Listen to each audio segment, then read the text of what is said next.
जब तक हम इसमें डेफिनेट रूल फाइंड ना कर पाए हम इंडिकेटर टर्म तक पहुंच ही नहीं सकते। ऐसा लॉ सेट करना है कि आपके पास टर्म 3/2 ही आए सेकंड। तो ये ऑड आपके पास ये पड़ी है और मैंने कहा ऑड में आपने +4 अब करना होगा। तो A3 कैसे आएगी, A1 में आप +4 कर देंगे। अस्सलाम वालेकुम dear students, FSC math part 1 unit number 6 exercise number 6.1 में कल हमने प्रीवियस लेक्चर में कुछ क्वेश्चंस किए थे। आज हम इंशाल्लाह 6.1 को कंप्लीट कर देंगे इस लेक्चर में। तो सबसे पहले मेरी सब दोस्तों से रिक्वेस्ट है कि जो चैनल पे नए आए हैं चैनल को सब्सक्राइब कर लें, लाइक करें, शेयर करें और अपने फ्रेंड्स से ज़्यादा इस वीडियो को शेयर कर दिया करें, ताकि अगर कुछ दोस्त ऐसे होते हैं, मैंने देखा है कि वीडियो को देख ज़रूर रहे होते हैं, लाइक और सब्सक्राइब नहीं कर रहे होते। तो अगर आपको वीडियो का फ़ायदा नहीं हो रहा तो आप अपने किसी भाई, किसी फ्रेंड, किसी कोलीग से शेयर कर सकते हैं उस वीडियो को, ताकि उसका फ़ायदा हो सके। ये तो आप बेहतर जानते हैं ना कि इस वीडियो को आप कहाँ तक पहुँचाना चाहते हैं। तो मेरी आप सब दोस्तों से रिक्वेस्ट है कि काइंडली जो भी दोस्त, जो भी students first year second year से या इस सब्जेक्ट से रिलेटेड जिनको प्रॉब्लम्स होती हैं उनके साथ वीडियोस को शेयर कर दिया करें। Thank you. एक्सरसाइज का क्वेश्चन नंबर 1 है राइट फर्स्ट 4 टर्म्स। हमने पहली 4 टर्म्स फाइंड करनी है। अब एक क्वेश्चन नंबर 1 का 7 पार्ट दे दिया गया है जिसमें कि उसने वैल्यू दी है an - (an - 1) = n+2, जबकि उसने एक कंडीशन में हमें a1 = 2 यानी कि पहली टर्म भी दे दी गई है। ऊपर अगर गौर करें तो उसने 4 टर्म्स का आपसे पूछा है, जिनमें के एक पहली टर्म तो उसने खुद ही दे दी है। इसके अलावा बाकी अब हमारे पास 3 टर्म्स रहती हैं जिनको हमने फाइंड करना है, ताकि टोटल 4 हो जाएंगी। तो इसका सॉल्यूशन देखें ज़रा। सबसे पहले हम इसको नाम दे लेंगे an - (an - 1) = n+2। इसको आप इक्वेशन 1 का नाम दे लें। अब इसमें हम n की वैल्यू जो पुट करने वाले हैं, एक आप 2 पुट करेंगे, 3 पुट करेंगे एंड 4 पुट करेंगे। 3 वैल्यूज़ आप पुट कर लें तो ये आपके पास चारों वैल्यूज़ फाइंड हो जाएंगी। अच्छा, यहाँ पे 1 क्यों नहीं कर रहे? मैंने आपको प्रीवियस लेक्चर में ये चीज़ वाज़े कर दी थी कि आपने फोकस करना है ये ऐसी टर्म्स पे an - 1। अगर आपने यहाँ 1 किया तो ये बन जाना है 1 - 1 नॉट, यानी 0। a0 जो टर्म होती है सीक्वेंस में हमारे पास नॉट टर्म कोई नहीं होती, तो a1 से स्टार्ट होती है, a1 a2 a3 up to an तक। ठीक है, तो इसलिए हमने n की वैल्यू 2, 3 एंड 4 पुट करनी है इन इक्वेशन 1। सबसे पहले हम 2 पुट करते हैं इसमें। अगर हम 2 पुट करते हैं तो ये आ जाएगा आपके पास a2 - 1 आ जाएगा, इक्वल टू, यहाँ पे भी 2 पुट करना है, 2 + 2 = 4। यानी हमारे पास आ रहा है a2 - a1 = 2 + 2 4 हो गया था। अब देखें ये a1 की वैल्यू हमारे पास पहले ही गिवन है क्वेश्चन में। अगर ये a1 की वैल्यू यहाँ पे 2 पुट कर लेते हैं तो a2 फाइंड हो जाएगा। दूसरी टर्म हमारे पास 2 थी वैल्यू, इक्वल टू 4। इस 2 को आप इधर ले आएँ तो a2 आ रहा है आपके पास 4 + 2 = 6। यानी फाइनली a2 की वैल्यू आपके पास 6 आ गई है। अब हम ऐसा करते हैं कि n से 3 जो है इक्वेशन नंबर 1 में पुट करें। अगर हम यहाँ पे 3 करते हैं, यहाँ पे भी 3 करेंगे तो देखें क्या आ रहा है, a3 - 1, n की जगह 3 कर देंगे +2, तो ये आ रहा है a3 - 3 - 1 a2 = 3 + 2 5 हो जाएगा। अब a2 की वैल्यू यहाँ पे पड़ी है, a2 की वैल्यू 6 यहाँ पे पुट करें तो a3 आ जाएगा, a3 - 6 = 5। दिस मीन्स यहाँ से हमें a3 की जो वैल्यू मिलने वाली है, 6 को आप इधर ले आएंगे तो a3 आपके पास आ जाएगा 5 + 6 = 11। तो ये आपके पास a3 की वैल्यू निकल आई है 11। कितनी टर्म्स हो गई? ये पहली टर्म पहले गिवन थी क्वेश्चन में एंड ये सेकंड है और ये थर्ड है। एक और 4 फाइंड करनी है और n की वैल्यू आप अगर 1 में 4 पुट करते हैं, 4 - a4 - 1 = 4 + 2, यानी n की जगह आपने 4 पुट कर लेना है हर जगह पे। अब ये बन रहा है आपके पास A4 minus A3 equal to 4 plus 2 6। A3 की वैल्यू यहाँ पे आपके पास आ चुकी है पहले ही 11। अगर यहाँ पे 11 पुट करेंगे और 11 को इधर ले आएंगे तो 6 प्लस 11 17। A4 जो होगा आपके पास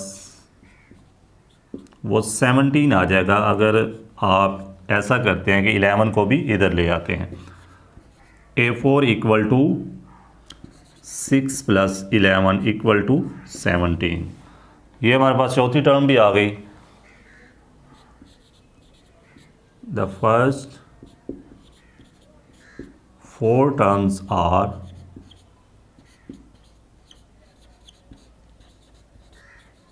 पहली 4 टर्म्स हमारे पास फिर क्या बन रही हैं? A1 हमारे पास पहले ही गिवन थी जो कि 2 है। इसी तरह A2 जो आई थी 6 है। A3 की वैल्यू आई थी हमारे पास 11 एंड A4 की 17। तो ये पहली 4 टर्म्स हमने फाइंड कर लिया। क्वेश्चन नंबर 1 का 10 पार्ट है। an is equal to 1 over a plus into n minus 1 into d. इसको हमने 1 का नाम दे लेना है। वही आपने राइट फर्स्ट 4 टर्म्स फाइंड करनी है, पहली 4 टर्म्स। तो यहाँ पे आप पुट कर सकते हैं n इज इक्वल टू 1 2 3 4।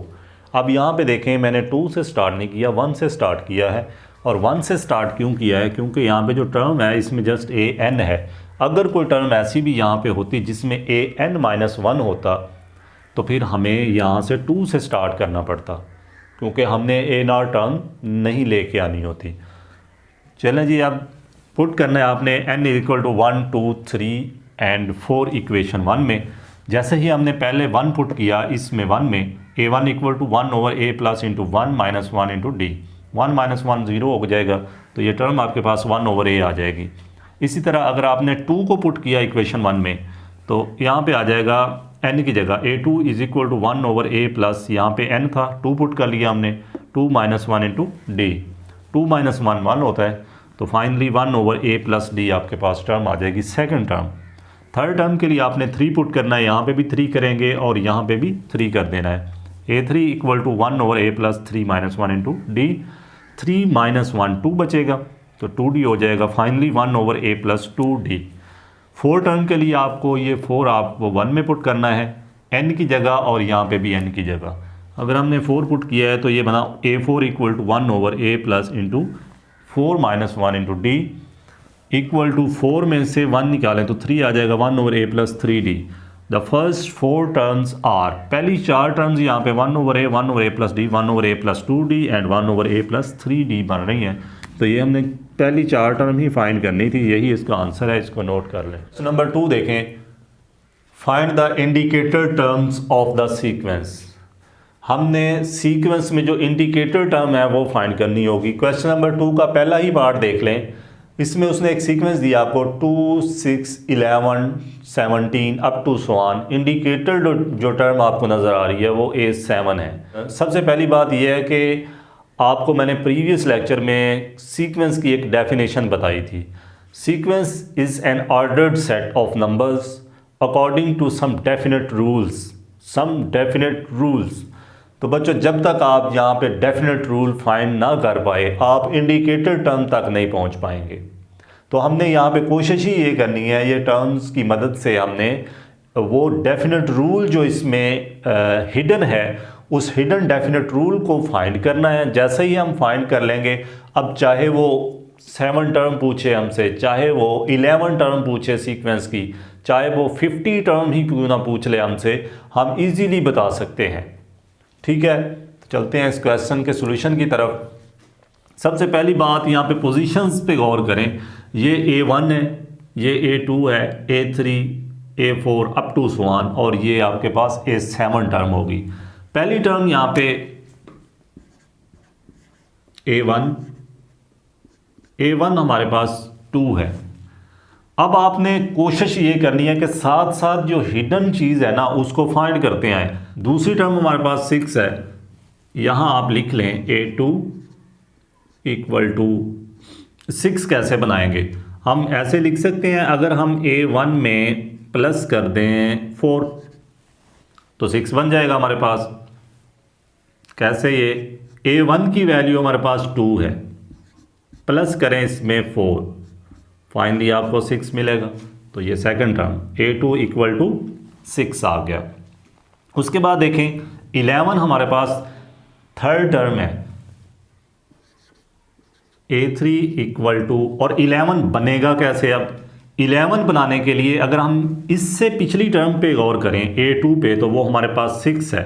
अगर हम 6 में 5 ऐड करें तो आई थिंक 11 बन जाता है। ओके, A2 प्लस 5 कर दें, ये आपके पास आज। अब A2 क्या है? A2 6 है, 6 प्लस 5 11 बन गया। ओके, अब देख लें 17, ये आपके पास चौथी टर्म होगी, fourth term. A4 equal to, अगर हम A3 में कितना ऐड करेंगे हमारे पास A17 बने, और A3 हमारे पास 11 है, 11 में और कितना ऐड करें कि 17 बने? 11 में 6 ऐड कर दें आप तो 17 बन जाएगा। A3 प्लस 6, अब A3 हमारे पास कितना है जी? 11, 11 प्लस 6, आंसर आ रहा है 17। तो बच्चों यहाँ पे आप गौर कर सकते हैं, मैंने वो जो हिडन डेफिनेट रूल छुपा हुआ है यहाँ पे हिडन है उसको वाजे कर दिया है। गौर करना है आपने, सेकंड टर्म आई, अगर हम पहली टर्म में 4 ऐड कर दें तो सेकंड टर्म। थर्ड टर्म कैसे आई? अगर सेकंड में हम 5 ऐड कर दें तो थर्ड आ रही है।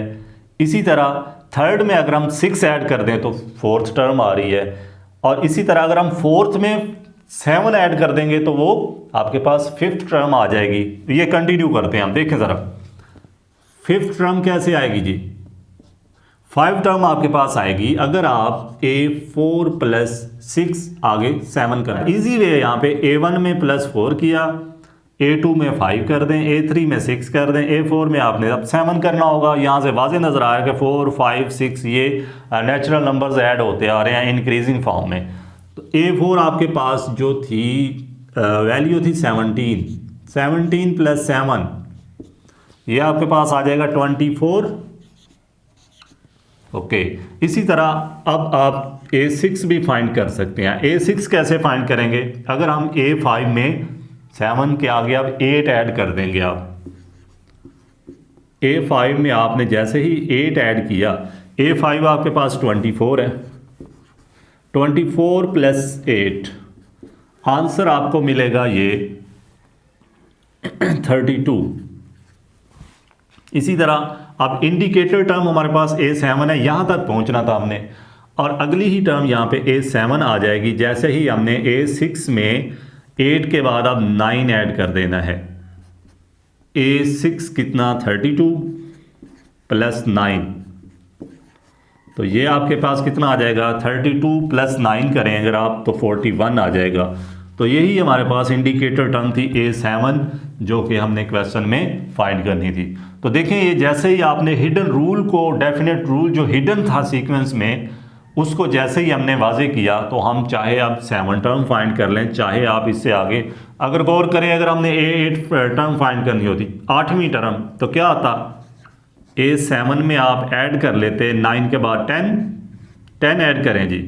A7 हमारे पास 41 है, प्लस 10 और कर लें 51 हो जाएगा। इसी तरह जितनी मर्जी अब इंडिकेटर टर्म निकालते जाएं आप फाइंड कर सकते हैं। सेकंड पार्ट है क्वेश्चन नंबर 2 का। इसमें फिर हमें अगेन एक सीक्वेंस दी गई है 1, 3, 12, 60 अप टू स्वान A6। अब इंडिकेटर टर्म यहाँ पे A6 है। बात फिर वही है कि हमने इन टर्म्स की मदद से जो हिडन डेफिनेट रूल है यहाँ पे उसको वाजे करना है, उसको फाइंड करना है। जैसे ही हम इन टर्म्स की मदद से वो हिडन रूल फाइंड कर लेंगे तो हम मतलूबा इंडिकेटर टर्म जो A6 है इस तक इजीली पहुंच जाएंगे। अब देखें यहाँ पे पोजीशन में पहली जो टर्म है यहाँ पे A1 इज इक्वल टू 1 लिख लिया हमने, एंड सेकंड टर्म पे है 3, A2 इक्वल टू, अब हमने 3 कैसे बनाना है? अगर हम देखें पहली टर्म को 3 से मल्टीप्लाई करें तो ये सेकंड टर्म आती है A1 मल्टीप्लाइड बाई 3। A1 हमारे पास पहले ही 1 था, 1 मल्टीप्लाइड बाई 3 करेंगे तो आपके पास 3 ही आएगा। उसके बाद तीसरी टर्म देखें तो 12 है, 12 बनाना है हमने। A3 इक्वल टू, अगर सेकंड टर्म को 4 से मल्टीप्लाई कर दें तो ये आपके पास 12 बन जाता है, क्योंकि सेकंड टर्म आपके पास 3 है, 3 मल्टीप्लाइड बाई 4 करेंगे तो आप 12 बन जाएगा। इसी तरह नेक्स्ट टर्म 60 है। चौथी टर्म फाइंड करने के लिए अगर हम तीसरी को मल्टीप्लाई कर दें 5 के साथ, तो देखें तीसरी हमारे पास थी 12 मल्टीप्लाइड बाई 5 करेंगे तो आपके पास 60 आ जाएगा। अब आगे कैसे मूव किए हम, यहाँ पे जो मैं कह रहा था कि इन टर्म्स की मदद से जो हिडन चीज़ है वो हम फाइंड कर लेंगे और उसी तरतीब को आगे लेके चलेंगे। गौर करना, हर जो नेक्स्ट टर्म आ रही है एक के बाद दूसरी, वो आ कैसे रही है, पहली को 3 से मल्टीप्लाई किया सेकंड आई, इसी तरह आपने सेकंड को 4 से मल्टीप्लाई किया तो थर्ड आई, थर्ड को 5 से मल्टीप्लाई किया तो 4 टर्म आई, अगर 4 को हमने 6 से मल्टीप्लाई किया तो आपके पास 5 टर्म आएगी, क्योंकि A4 की जो वैल्यू है वो आपके पास 60 है। 60 मल्टीप्लाइड बाई 6 करें तो 360 आंसर आ जाता है। इसी तरह इंडिकेटर टर्म देखें क्वेश्चन में क्या है, A6, ये हमारे पास इंडिकेटर टर्म है, ये हमने फाइंड करनी थी। 5 तक तो हम पहुंच चुके हैं, 5 के बाद A6 कैसे आएगी, अगर हम A5 को यहाँ पे 6 तक मल्टीप्लाई कर चुके हैं, आगे आएगा 7 से मल्टीप्लाई करना। A5 को आपने 7 से मल्टीप्लाई किया, A5 आपके पास 360 है, 360 मल्टीप्लाइड बाई 7 2520। ओके, तो ये आपके पास इंडिकेटर टर्म फाइंड हो जाएगी।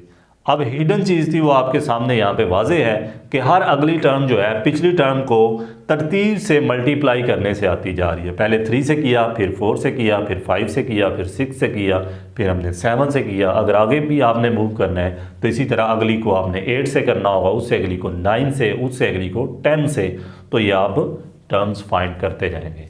क्वेश्चन नंबर 2 का थर्ड पार्ट है, वही आपने फाइंड करना है। इंडिकेटर टर्म को सीक्वेंस एक दे दी गई है, 1 3/2 5/4 7/8 अप टू 1। इंडिकेटर टर्म यहाँ पे A7 है, यानी A7 टर्म जो है 7 टर्म हमने फाइंड करनी है। बात फिर वही है कि यहाँ पे इन टर्म्स की मदद से हमने हिडन जो चीज़ है उसको फाइंड करना है, उसके बाद खुद ब खुद ही टर्म्स आगे हम फाइंड करते जाएंगे।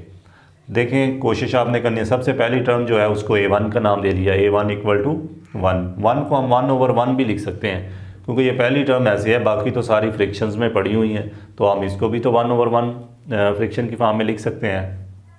ओके, उसके बाद सेकंड टर्म जो है A2, हमें यहाँ यही चाहिए, 3/2 ही आनी चाहिए। तो आपने ऐसा लॉ सेट करना है कि आपके पास टर्म 3/2 ही आए सेकंड। तो A2 इज इक्वल टू, अगर हम 1 में ऊपर 2 ऐड कर दें, नीचे 2 मल्टीप्लाई कर दें, तो रिजल्ट क्या आ रहा है, 1 + 2 3, 1 मल्टीप्लाइड बाई 2 2, 3/2, यानी कि सेकंड टर्म हमारे पास बन गई है A2। उसके बाद थर्ड टर्म पे गौर करें तो 5/4 ही बननी चाहिए। यहाँ पे थर्ड टर्म है। अब सेकंड में हम यही काम करेंगे जो फर्स्ट के साथ किया था। अब सेकंड के साथ भी सेम वैसा ही करें। सेकंड है हमारे पास 3/2, अगर हम 3 में ऊपर हम फर्स्ट में देखें तो ऊपर 2 ऐड किया है, नीचे 2 मल्टीप्लाई किया। अब हम थ्रू एंड तक यही लॉ चलाएंगे कि ऊपर 2 ऐड करते जाएंगे और नीचे मल्टीप्लाई करते जाएंगे 2 से। तो देखें 3/2 में हमने ऊपर 2 ऐड किया है, नीचे 2 मल्टीप्लाई किया है। 3 + 2 5, 2 मल्टीप्लाइड बाई 2 4, 5/4 ये थर्ड टर्म है आपके पास। एंड चौथी टर्म देखें, यही आनी चाहिए 7/8। तो 7/8 भी आनी चाहिए और लॉ भी हमने वो जो फाइंड पीछे करते आ रहे हैं उसी को लेके चलना है। 5/4 जो है, 5 में 2 ऐड कर लें, 4 के साथ 2 मल्टीप्लाई कर लें। देखें यहाँ पे 5 में 2 ऐड किया 7, 4 मल्टीप्लाई बाई 2 8 आ गया, 7/8 बन गया। अब हमें यहाँ तक तो वाज़ेह हो चुका है कि हर जो पिछली टर्म है ना, उसमें ऊपर जो है ना नोमिनेटर में 2 ऐड करते हैं एंड डिनोमिनेटर में 2 मल्टीप्लाई करते हैं। यही इसकी जो हिडन जो डेफिनेट रूल था वो हमने फाइंड कर लिया। तो ऐसे ही हम आगे चलेंगे। अब देखिए 5 टर्म कैसे आएगी। 7 में आपने 2 ऐड कर लेना है और 8 में 2 मल्टीप्लाई कर देना है। 7 और 2 9 आ जाएगा, 8 मल्टीप्लाइड बाई 2 16 आ जाएगा। इसी तरह A6 जो टर्म आपके पास आएगी, 9 में 2 ऐड करना है एंड 16 से 2 मल्टीप्लाई करना है। 9 + 2 11, 16 मल्टीप्लाइड बाई 2 32 आ जाएगा। A7 जो टर्म है जो कि इंडिकेटर टर्म है यहाँ पे, जो कि हमने फाइंड भी करनी थी, वो टर्म कैसे आएगी। आपने A6 में जो है 11 में 2 ऐड कर लें, 2 जो है उसके साथ 2 मल्टीप्लाई कर लें तो ये आ जाएगा 11 + 2 13, 32 मल्टीप्लाइड बाई 2 64 और ये हमारे पास A7 टर्म फाइंड हो जाएगी। पार्ट है 1 1 -3 5 -7 9 अप टू स्वान A8 यानी यहाँ पे इंडिकेटर टर्म 8वीं टर्म है जो कि हमने फाइंड करनी है। इस सीक्वेंस में ज़रा गौर करें तो नेगेटिव भी आ रहे हैं नंबर और पॉजिटिव में भी आ रहे हैं। तो इसके लिए आपने करना ये है कि पहले नंबर पे तो पहली टर्म ही होती है A1 आपने लिख लिया इसके सोल्यूशन में, दूसरे नंबर पे आपने A2 लिख लिया। ये दोनों लिखने के बाद अब यहाँ पे चलना कैसे, आपने वो जो हिडन चीज़ है यहाँ पे आप कैसे फाइंड कर लेंगे। याद रखना बच्चों, यहाँ पे ये पहली टर्म हो गई A1 और ये दूसरी टर्म है, ये तीसरी है, इसी तरह ये चौथी है, ये पाँचवीं है, ये छठी है, अप टू स्वान इसी तरह आपने 8 तक जाना है। अब गौर करें हमने पहली दो को पोजीशन दे दी है 1 और 1, उससे अगली जो तीसरी है ये कैसे -3 आएगी। याद रखना हर जो और टर्म होगी पीछे वाली उसमें आपने -4 करना होगा तो अगली आ जाएगी, और जो इवन टर्म होगी उसमें आपने +4 करते जाना है। हर पिछली जो टर्म है, अब एक दफ़ा हमने लिखी है ना A1 = 1 एंड A2 = 1, अब यहाँ पे ऑड नंबर पे 1 ही है, 1 में हम -4 करेंगे और 2 में हम +4 करेंगे, यानी ऑड नंबर वाली टर्म जो है उसमें -4 करना है, जो इवन नंबर वाली है उसमें +4 करते जाना है, हर एक में वो आगे हम बढ़ते जाएंगे। तो चलें A3 है, ऑड है, ऑड में ही -4 करना है, 1 है, 1 -4 -3 तीसरे नंबर वाली आ गई टर्म आपके पास। इसी तरह आगे 5 आना चाहिए और ये चौथी टर्म है, मैंने कहा चौथी में आपने क्या करना है +4 करना है। अब देखें इवन हर पिछली इवन वाली, पीछे इवन 1 पड़ा था, 1 में आपने +4 किया, ये आपके पास 5 आ जाएगा। इसी तरह A4 आपके पास 5 आ गया। आगे आनी है 5th टर्म। 5th टर्म कैसे आनी है, मैंने यही कहा आपको बार बार कि हर पिछली जो ऑड टर्म होगी, ऑड लाने के लिए अगली उसमें -4 करना होगा, और हर इवन टर्म जो अगली लानी है उससे पिछली जो इवन टर्म पड़ी होगी उसमें आपने +4 करते जाना है। तो गौर करें 5 में आपने क्या करना है, ऑड है तो पिछली ऑड जो है वो -3 पड़ी है, -3 में आप -4 कर दें तो ये आपके पास -7 आ जाएगा। आगे 6 टर्म फाइंड करनी है, 6 से पीछे देखें कौन सी इवन पड़ी है, ये पड़ी है 5 में +4 करेंगे तो आपके पास 9 आ जाएगा। उसके बाद आपने 7 टर्म फाइंड करनी है, 7 टर्म जो है वो फिर ऑड आ रही है, इससे पिछली ऑड टर्म 5 है, 5 आपके पास -7 है, इसमें आप -4 कर लें तो -11 आ जाएगा। इसी तरह 8वीं टर्म जो है वो इवन है, इससे पिछली इवन टर्म आपके पास 9 है, इसमें आप +4 कर लें, 9 + 4 = 13। इसी तरह आप आगे भी कंटिन्यू कर सकते हैं, क्योंकि हमने तो जस्ट 8वीं टर्म फाइंड करनी थी। लेकिन अगर यहाँ पे 9 टर्म फाइंड करते, 9 फिर ऑड आ रही है तो 8 से पिछली ऑड 7 थी, 7 हमारे पास -11 -4 -15 हो जाता। इसी तरह 10 टर्म, 10 फिर इवन आ रही थी, जब 10 से पिछली इवन देखें तो 8 है, 8 है आपके पास 13 में +4 करते आप तो ये आपके पास 17 आती जाती है, और ये ऐसे ही आप कंटिन्यू करते हुए जितनी मर्जी टर्म फाइंड कर सकते हैं। क्वेश्चन नंबर 2 का 5 पार्ट है, इसमें एक सीक्वेंस दे दी है, इसमें भी देखें एक नेगेटिव टर्म आ रही है, एक पॉजिटिव है, फिर नेगेटिव है, पॉजिटिव नेगेटिव है, अप टू स्वान 8। यहाँ पे भी आपने 2 टर्म्स को नाम दे लेना। सबसे पहले सोल्यूशन में आपने पहली टर्म A1 जो है वो 1 पढ़ी है, एंड सेकंड पे है A2 = -3। अब यहाँ पे आपने ये जो अभी हमने प्रीवियस क्वेश्चन किया है ना, इसका उलट चलना है आपने, क्योंकि यहाँ पे पोजीशन देख लें पहले, ये वाली टर्म ऑड नंबर पे पड़ी है, ये इवन पे है, ये A3 ऑड पे आ जाएगी, A4 इवन पोजीशन पे है, ये फिर ऑड पे है, और ये A6 जो है ये इवन पे है। यानी कि जो 1 3 5 इसी तरह 7 है ना, ये इवन पोजीशन ये ऑड पोजीशन पे है। इसी तरह 2 4 6 8 जो है ये इवन पोजीशन पे है। अब हमने यहाँ पे ये करना है कि पिछले क्वेश्चन में हमने ये किया था कि जो ऑड पोजीशन पे थी टर्म्स उनमें हमने -4 किया था, और जो इवन पोजीशन पे थी उसमें हमने +4 किया था। लेकिन यहाँ पे उसका उलट है, यहाँ पे जो ऑड पोजीशंस पे हैं उनमें हम +4 करते जाएंगे, और जो हमारे पास आएंगी इवन पे उसमें हम -4 करते जाएंगे। देखें सबसे पहले हमने ये दोनों को इंडिकेट कर दिया हुआ है, उसके बाद जो तीसरी टर्म है ये ऑड है और इससे प्रीवियस ऑड आपके पास ये पड़ी है और मैंने कहा ऑड में आपने +4 अब करना होगा। तो A3 कैसे आएगी, A1 में आप +4 कर देंगे तो ये आ जाएगा 1 + 4 = 5। A3 पे आपको 5 मिल रहा है। इस तरह अगर चौथी टर्म फाइंड करनी है तो ये इवन है, इससे पिछली इवन आप देखें तो 2 है, इसमें अब आपने माइनस करना होगा A2 - 4। A2 - 4 करेंगे -3 - 4 = -7 आ जाएगा। इसी तरह इससे पिछली और देखें तो आपके पास 3 है। अब इस 3 में हमने क्या करना होगा, +4 करना होगा। A5 = A3 + 4, A3 आपके पास 5 है, 5 + 4 = 9 आ जाएगा। नेक्स्ट टर्म हमने 6 फाइंड करनी है, ये फिर इवन आ रही है। इससे पिछली जो इवन टर्म थी वो आपके पास 4 है।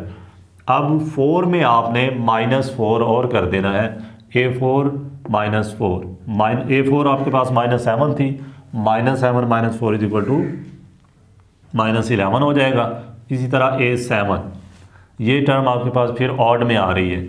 इससे पिछली और टर्म देखें 5 है, एक और +4 कर लेना है तो A7 = A5 + 4, A5 आपके पास 9 है, 9 + 4 = 13 आ जाएगा। इस तरह आगे आ रही है 8 टर्म जो कि इंडिकेटर टर्म हमने फाइंड भी करनी थी। A8 से पीछे जो इवन टर्म है वो देखें तो A6 है। A6 में मज़ीद आप -4 करेंगे आप, A6 आपके पास -11 है, A6 - 4, -11 - 4 = -15 आ जाएगा। नंबर 3 है, find the next 2 terms of the sequence. Sequence दे दी गई है, इस सीक्वेंस की हमने नेक्स्ट 2 टर्म फाइंड करनी है। तो इन टर्म्स की मदद से जो हिडन डेफिनेट रूल यहाँ पे छुपा हुआ है वो हमने फाइंड करना है, उसके बाद ही हम नेक्स्ट 2 टर्म फाइंड कर पाएंगे। इसका सोल्यूशन देखें। पहली टर्म हमारे पास A1 = हमने यहाँ पे तरतीब ऐसे लगाई है, -1 × 2 की पावर 0, 2 की पावर 0, 2 की पावर 0 वैसे 1 होता है, -1 × 1 = -1 ही होगा। ये सेटिस्फाइड हो रही है।